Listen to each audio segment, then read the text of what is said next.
Mesdames et messieurs, chers et chers élèves, j'ai le grand honneur et le plaisir de vous souhaiter à toutes et à tous la bienvenue ici à l'Athénée de Luxembourg et d'ouvrir une nouvelle session des colloques organisés par l'Association des rencontres européennes du Luxembourg.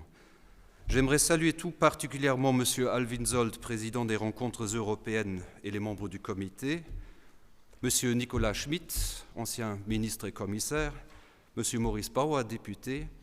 les élèves de l'Athénée qui vous présenteront leur carte blanche dans quelques instants, bien sûr M. Eddy Kackelbergs, journaliste et modérateur du colloque d'aujourd'hui, les représentants de la direction et du corps enseignant de l'Athénée. Je souhaite également la bienvenue aux orateurs de ce matin, à savoir messieurs Baudouin de Charneux, William Audureau, André Melzer, Arnaud Mercier, Dieter Schlenker, Ludovic Delépine. Mesdames et messieurs, dans un monde où certains dirigeants, qu'ils soient politiques ou économiques, préfèrent le monologue, les oukases et l'agression au dialogue, au débat contradictoire et à la diplomatie, des rencontres telles que celle d'aujourd'hui s'imposent. En effet, l'association Rencontres européennes, et son nom est déjà tout un programme, promeut non seulement le rassemblement de personnes issues de domaines très variés et l'échange de considérations, de points de vue ou d'analyses différents, mais met également en évidence l'esprit européen fondé sur le respect de la dignité humaine, de la liberté, de la démocratie et d'égalité, valeurs reprises d'ailleurs dans l'article 2 du traité de Lisbonne. Je suis ravi que, déjà pour la deuxième fois, une rencontre européenne traitant cette année de la formation à l'esprit critique pour renforcer la démocratie ait pu être organisée ici à l'Athénée, donc au sein d'un établissement scolaire, permettant ainsi de donner une voix aux jeunes, de les écouter et bien plus de les associer aux débats actuels, au développement de notre société, ainsi qu'à la construction de l'avenir, d'un avenir qui s'annonce plutôt problématique, eu égard aux conflits et à une remise en question de plus en plus fréquente des valeurs démocratiques qui ravagent notre monde et qui, par conséquent, nécessitent plus que jamais des jeunes engagés, actifs et responsables. L'école, par sa nature même, constitue un microcosme, une petite société à part, reflétant bel et bien les structures du monde réel, mais courant également le risque de se replier dans sa tour d'ivoire et de rester à l'abri de véritables défis sociétaux. Ainsi, tout institut de formation se doit de créer des synergies avec le monde extérieur, d'offrir à ses étudiants la possibilité de regarder au-delà de leur horizon et de participer activement à la construction d'un monde meilleur, plus juste et plus durable. Voilà pourquoi une rencontre comme la nôtre aujourd'hui est des plus importantes. Elle permet aux adultes, aux experts, aux responsables politiques d'interagir directement avec celles et ceux qui constituent l'avenir de notre société et de notre monde. Former les jeunes à devenir des citoyens responsables et des personnalités justes, ouvertes d'esprit, critiques et réactives dans un monde qui devient de plus en plus complexe et insondable, exige de l'école une efficacité dans 3 domaines. La transmission de savoir menant à la connaissance, la capacité de relativiser, de discerner, de juger, façonnant un esprit critique, et enfin, la motivation et l'engagement nourrissant une volonté d'agir et de réagir. Ainsi, l'Athénée s'efforce d'offrir à ses élèves l'opportunité d'aiguiser leurs compétences en relation avec ces 3 piliers, et ce aussi bien dans son enseignement que dans les activités et projets connexes extracurriculaires. Si nous nous concentrons sur le sujet d'aujourd'hui, à savoir l'esprit critique, qui figure d'ailleurs comme 2e point dans notre charte scolaire intitulée « Un bien pour toujours », citation de Thucydide, il importe de souligner que de telles valeurs restent lettres mortes et pure théorie si elles ne sont pas réalisées et vécues au quotidien. Tout savoir, tout scepticisme et tout esprit critique constituent une condition sine qua non à toute action, de même que toute réflexion et conclusion doit impérativement aboutir à l'action, sinon nous risquons de nous perdre dans des sophismes provoquant l'inertie. Notre ONG, Athénée Action Humanitaire, représente un des piliers de notre projet pédagogique puisqu'elle crée un lien direct entre l'école et un monde extérieur en détresse plus que jamais. Ainsi, des cours à option sur la citoyenneté démocratique, l'environnement et la géopolitique, pour ne citer que ces exemples, permettent aux jeunes d'un côté une réflexion critique sur les thèmes majeurs liés à la coopération, à l'aide humanitaire,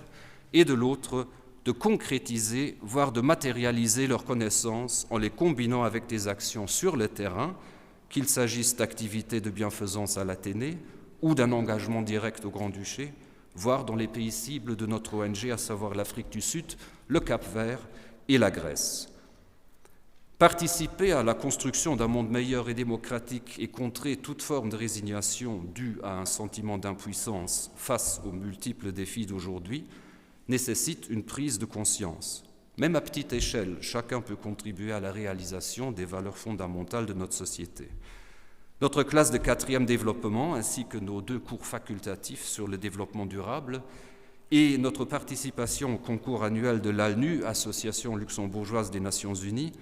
rendent l'importance de la solidarité entre êtres humains palpable. Non seulement en sensibilisant les jeunes aux différents sujets tels que la démographie et les migrations, la protection de l'environnement et le réchauffement climatique, l'urbanisation et les infrastructures, les inégalités et la pauvreté, mais en les encourageant pour une véritable mise en œuvre des valeurs humanistes garantes de la solidarité et de la paix. Sur le plan européen, l'Athénée se félicite de faire partie des écoles EPAS, European Parliament Ambassador Schools, et l'engagement de nos élèves mérite non seulement d'être mentionné, mais d'être complimenté. En effet, nos jeunes ont entre-temps créé leur propre debating club, leur permettant d'analyser des sujets d'actualité sous différents angles et de développer leur sens critique. Régulièrement, ils participent à des conférences, débats avec des ambassadeurs, des députés européens et nationaux, des représentants de la Commission européenne et effectuent des visites éducatives des institutions européennes telles que le Parlement européen à Strasbourg ou à Bruxelles, de la Cour européenne de justice ou du Foyer européen, ainsi que de notre Chambre des députés. Tandis que ces rencontres permettent aux jeunes de discuter de vive voix avec les responsables politiques, les simulations Model European Parliament et Model United Nations leur offrent finalement la possibilité, que ce soit au Luxembourg ou à l'étranger, de se mettre à la place de nos décideurs politiques. Quant à la politique, l'intérêt accru de nos étudiants pour les questions politiques et sociétales, ainsi que l'engagement de nos professeurs à ce sujet, nous ont permis de réformer, dans le cadre de l'autonomie des établissements scolaires, la section G, sciences humaines, en section G, sciences politiques. Ce projet, d'abord interne, a été honoré par l'accord du ministre de l'Éducation nationale, aboutissant finalement à la création sur le plan national d'une nouvelle section R, politique et développement durable, dont nos professeurs de géographie, d'histoire, d'économie et de philosophie ont été les instigateurs et les auteurs. L'objet fondamental de cette nouvelle section est de comprendre les enjeux contemporains du monde dans une approche globale et à différentes échelles. S'appuyant sur les savoirs et les méthodes de la géographie, de l'économie, de l'histoire, des sciences politiques, de la sociologie, de la philosophie ainsi que des langues, la nouvelle section R permet aux élèves d'appréhender les évolutions des sociétés contemporaines dans le temps et dans l'espace et de se doter d'outils pour penser de manière critique. De nouvelles disciplines telles que les relations internationales et la géopolitique, ainsi que des méthodes d'évaluation innovantes comme le travail de recherche et d'analyse de problèmes géopolitiques avec présentation de solutions, ont ainsi connu le jour ici à l'Athénée. Bien sûr, les exemples que je vous ai présentés ne constituent pas une liste exhaustive de toutes les activités que nous proposons, mais plutôt un aperçu des éléments phares de notre enseignement, qui cherchent à lier étroitement la connaissance et la prise de conscience à l'engagement concret des jeunes. C'est là la mission principale de l'école du XXIe siècle, qui ne doit pas se limiter à transmettre des savoirs purement théoriques et figés, mais qui doit, dans un monde en constante évolution, mettre à disposition des élèves des outils intellectuels efficaces. Ceux-ci doivent leur permettre de perfectionner continuellement et de manière autonome leurs connaissances et compétences, mais aussi de juger et d'apprécier les situations, de prendre les bonnes décisions et de contrer finalement toute tentative de manipulation ou d'agression de la part d'opportunistes égoïstes dont les seules préoccupations sont le pouvoir et l'intérêt personnel, voire national. Et cet outil que l'école doit offrir à ses élèves est bien sûr l'esprit critique. Mais cet esprit critique en lui-même mérite aussi une grande attention et un grand soin, car il peut lui aussi perdre son innocence et sa clairvoyance en se soumettant en un clin d'œil au discours dominant et aux considérations d'une majorité prédominante. Nous croyons juger et apprécier objectivement, alors qu'en réalité, c'est souvent l'opinion commune qui sert de critère d'analyse et qui oriente nos réflexions, nous rendant ainsi vulnérables à la manipulation. Le véritable esprit critique doit permettre à chacun d'analyser patiemment les phénomènes,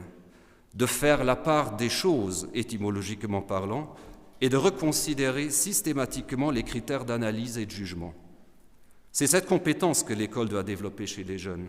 la capacité de remettre en question des vérités communes, pour autant qu'elles existent, de tolérer et d'affronter les ambiguïtés, d'oser avoir une opinion différente du common sense et d'accepter le pluralisme. Le monde aujourd'hui est marqué par l'euphémisme, les discours biaisés, les fausses informations, la manipulation iconographique, tous colportés avec une rapidité effroyable via le web. Et si nous voulons protéger nos jeunes, si nous voulons leur donner le bagage nécessaire pour vivre en paix et défendre la démocratie, si chère à notre esprit européen, notre mission principale est de les aider à développer leur capacité d'analyse et leur esprit critique. Le colloque d'aujourd'hui, déjà préparé par les ateliers organisés hier pour nos élèves, représente assurément une excellente occasion pour rappeler à chacun l'importance de rester sceptique et critique, aussi séduisant au sens propre du terme que puissent être les beaux discours et l'opinion majoritaire. Inutile de rappeler Descartes pour qui l'accès à la connaissance passe par le doute qui constitue le fondement même de notre pensée. Ainsi, je remercie sincèrement les dirigeants des rencontres européennes pour leur engagement auprès des jeunes, leur volonté de les associer à leurs conférences, de les accompagner dans leur épanouissement intellectuel et tout simplement de ne pas les oublier.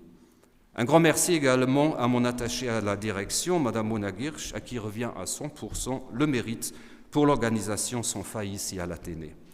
Mesdames et messieurs, je vous souhaite à toutes et à tous une journée débat constructive et fructueuse et vous remercie de votre attention. Merci, monsieur le directeur.